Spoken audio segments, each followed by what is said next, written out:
Welcome, everybody. This is Tom DeCord. I'm co-founder and CEO of EdTech Teacher, and it's my pleasure to welcome Dr. Justin Reich of MIT with us. So Justin will be joining us for the Innovation Connection. This is a one-day event we're hosting at Bentley University in Boston on November the 1st. And Justin and I are co-founders of EdTech Teacher. Justin has gone on to now lead the Teaching Systems Lab at MIT. He hosts a podcast, the Teach Lab podcast. He has taught courses in edX and has got a long list of accomplishments that it would take much of this session to read off. So without further ado, we're going to jump in. Hey, Justin, as always, great to see you. Thank you so much for joining us. Of course, Tom. What a pleasure. Great. Thank you. Thank you. So, very much enjoyed reading your book, Failure to Disrupt. And one of the themes, one of the central themes, it appeared to me, is that despite all these learning technologies, many of which are free, there persists this inequality. And of course, COVID hit us, and issues of inequality are front and center. And as a nation and as an educational system, we're trying to heal. I know you're going to be speaking about healing and community and humanity, the title of your session, how students and teachers want to reinvent schools post-COVID. Wondering if you might be able to tie those things in, major theme from your book and major theme from your session at the Innovation Connection. Sure, Tom. And thanks again so much for having me. Yeah, there are two big ideas that come up over and over again if you look at how teachers interact with new technologies or how new technologies get integrated into school systems.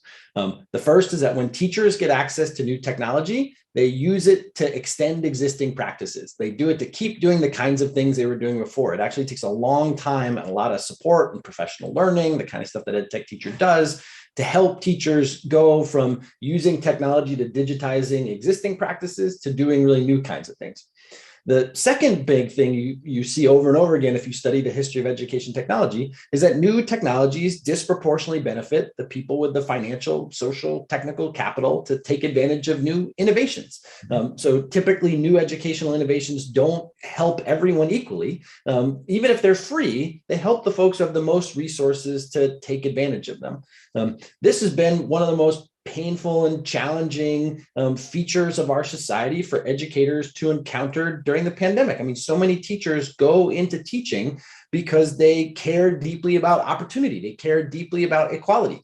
They want their students who come from less well-resourced homes to be just as successful as the students who come from more well-resourced homes. And we often hope that public education systems can act as that kind of equalizing force. But certainly what we've seen during the pandemic is that families, schools, neighborhoods that have more resources found it easier to be able to maintain, all the complex systems that need to exist for remote schooling, for hybrid schooling, for pandemic emergency schooling to work. So it seems almost counterintuitive. You have these free resources, and we know that during COVID, many districts received funding, so they were to purchase Chromebooks, initiate one-to-one programs.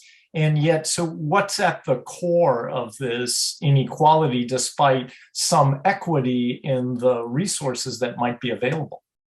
So for a long time, folks have thought about the digital divide just as one of access. So if you can, there's a gap between who has stuff and who doesn't. And all of those access gaps are really hard to close. So even if you can send students home with a Chromebook, do they live in an environment that has access to internet? If you send them home with a hotspot, do they live in an environment which has access to cellular internet? Well, really rural, neighborhoods and places have less of that. There are lots of urban environments that are kind of broadband deserts where it's hard to get access to those kinds of resources.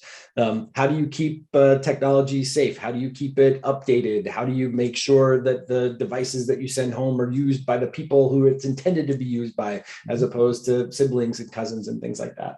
And then a second challenge is that even if we could snap our fingers and have everyone have perfect access, it doesn't mean that we'll have a digital, that we would close all of the digital divides, because there's also a digital divide of usage. For 30 years, we've observed that in affluent homes, technologies are more likely to be used for creative activities, for complex problem solving, with more adult mentorship and support. And in homes with fewer resources, those same technologies get assigned for sort of drill and practice activities, with much more expectation of students doing things independently with less adult guidance and support. So even if we could close all of the gaps that exist in terms of technology access, there's still all kinds of social and cultural exclusions that exist around technology usage between people from more or less affluent homes and neighborhoods. Mm-hmm. And now, as we try to emerge from COVID, albeit slowly with many bumps along the way, in many states across the nation, of course, we have kids who are back in brick and mortar schools. But in the report that you and your team created after interviewing hundreds of educators across the country, seems there's a disconnect here. I hear lots of talk of learning loss, and yet that's not what teachers and administrators are necessarily focused on. Can you kind of explain this disconnect and what's going on? Sure. So one, we have these big mechanisms for evaluating schools, and they're based on standardized tests. One of the first ways that we could evaluate the impact of COVID-19 on schools is to look at the kinds of test scores that kids had in years gone by and the kinds of test scores that they're achieving now. And we can see that there's a gap, and that gap gets framed as learning loss. The learning loss narrative, for instance, it's been enormously successful, outrageously successful at motivating congressional staffers and national policy. You know, the learning loss narrative was a huge part of what was behind the largest federal stimulus ever given to schools. But one of the things that we found as we interviewed dozens of teachers, we surveyed hundreds of teachers, is the learning loss narrative just doesn't resonate for them because what they see on the ground is much more complex than that. First, they see that many of their students have done some really incredible learning, some of it on the kind of standards aligned content area they were supposed to teach, but also kids developing incredible new skills around technology mediated communication, around self-directed learning and things like that. The other thing is that teachers know that some of their students didn't get all of what they need to be successful last year, but that's also the case every year. Right. Every year, students come into our classes and they had a teacher that didn't do such a great job, or they just missed a bunch of stuff, or they forgot it, or whatever else. One of my favorite interview lines from somebody we talked to said something along the lines of, I don't know about all this learning loss stuff. We're going to do what we always do, which is we're going to scoop them where you need to scoop them. We're not going to reteach the second grade curriculum to third graders. We're just going to move along and scoop them where they scoop them. And I think one thing that's really insightful and important about that is like teachers have not been holding off a secret bank of accelerated learning techniques that they've been like storing in a vault, ready to put out in emergency. Every teacher is always accelerating learning. Every teacher is always helping all of their students make as much progress as they can.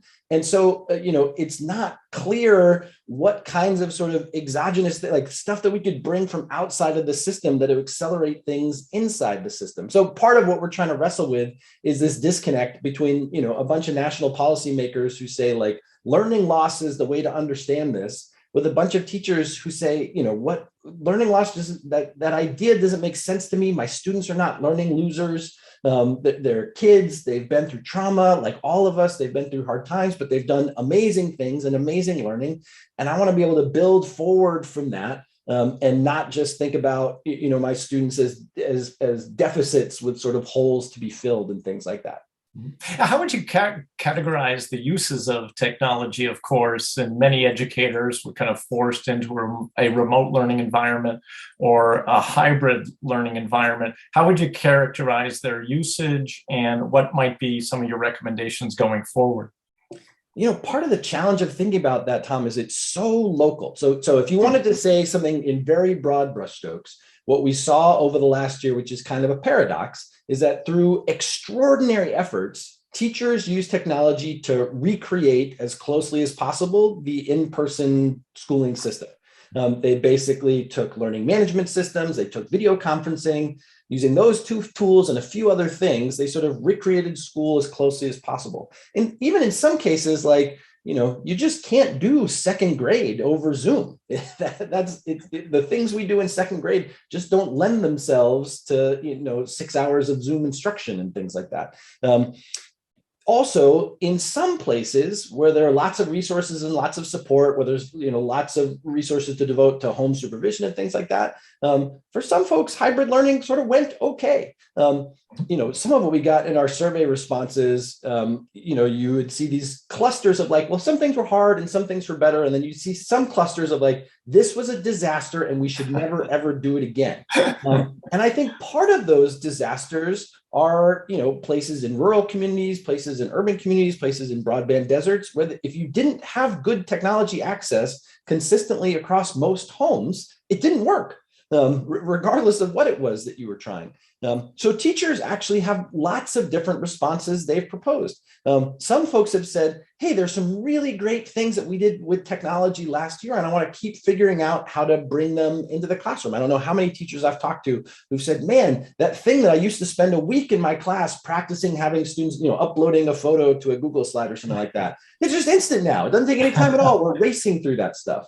But there are also a lot of teachers who say, I can't wait to shut these screens. I can't wait to get back to just being in person with my students and having many, many fewer of those kinds of online connections. And I don't think I think in the long run, one of the things that school systems have to do is prepare young people with how to learn effectively with the online tools that are around us. But I don't, if there was a third grade that decided that they didn't want to do that this year, I think that would be fine. I think a lot of our students need, a lot of time spent reacclimatizing to being with each other, to learning with each other. If you're a first grader, you're stepped into the school building for the first time this year. If you're a second grader, you've had 3 years of public schooling, of which you spent 6 months in classrooms and 2.5 years at home, maybe. There are a lot of students who are just learning how to start school again. And a lot of our older students, the funny joke I heard recently was a class kind of going off the rails, and a seventh grader turned to her teacher and said, well, what do you expect, miss? We have the social skills of fourth graders. There's a lot of work to do to help people figure out how to reconnect and be in school and be in community again. What are some of the other major revelations, basically, from your interviews of educators? What were perhaps some of the biggest surprises, perhaps even? Well, one thing that I hope, especially school leaders and administrators would think about, is that teachers really don't feel like people listen to them during the course of the pandemic. Over and over again, we heard from teachers, no one's consulted me, no one's asked for my feedback, no one wants, and even if they do, it seems sort of perfunctory. Teachers are having a really hard time right now. We interviewed 57 teachers, and an unusually high percentage of those interviews involved people crying. That's like not a normal thing that happens when you interview teachers. And we had maybe 6 different researchers, and it happened to all of them at some point. So people are hurt a lot. But the other thing is, there are a number of things that school systems tried that were terrible ideas, and teachers told them they were terrible ideas. The best example we have of this is simul-teaching. This idea that you're going to teach some students in class and some students at a distance at the same time with the same teacher. Right. And teachers said from the beginning, like, this will obviously not work. Let me tell you, a dozen different ways that this will obviously not work. And for a variety of reasons, folks pushed forward with it. And it didn't work. And now, for the most part, there aren't very many places that are trying it before. But there was some spun wheels and some wasted time last spring, trying to make a system that was impossible work. Simultaneously, teachers have come up with some really good new approaches, some really interesting insights. There's a lot of reporting that's been done on students with disabilities who really struggled during the pandemic. There are actually some students with disabilities who've really thrived during the pandemic. It turns out that classrooms and sort of highly social settings are really a struggle for some young people. And so you start thinking like, okay, if these kids all of a sudden started thriving once we gave them some more independent learning time, more of a break, what does it look like to do that within a school building? So I think really listening to teachers, understanding their perspectives, what's working, what's not. And then, the message that we have for teachers is the other group who we have a lot to learn from are our students. There's exactly one group of students who's been to school during a pandemic, and it's not any of us. Normally, the adults in the building really know what's going on in schools, but this is a new experience that we don't have personal, experience with. And so I think there's a lot that we can learn by asking students simple questions. What's working for you? What are you struggling with? What are you most proud of? What do you feel like you've lost? What are you hoping that adults in the building do next? I think the more that we talk to people closest to where the learning is happening, the more we'll make good decisions about how to build moving forward. That is terrific. Well, Justin, I want to thank you very much. I can't wait to see you again, November the 1st, Bentley University, Innovation Connection. For those of you who'd like to attend, simply go to edtechteacher.org for information. And so it's been a pleasure, folks. You can tell that Justin brings just a wealth of knowledge and experience as a classroom teacher himself. We taught together for many years, and so I encourage you to come join him, join all of us at the Innovation Connection. So Justin, hey, thanks so much, and see you in a few weeks. That sounds great. Thanks, Tom. Bye-bye. Thank you, Justin.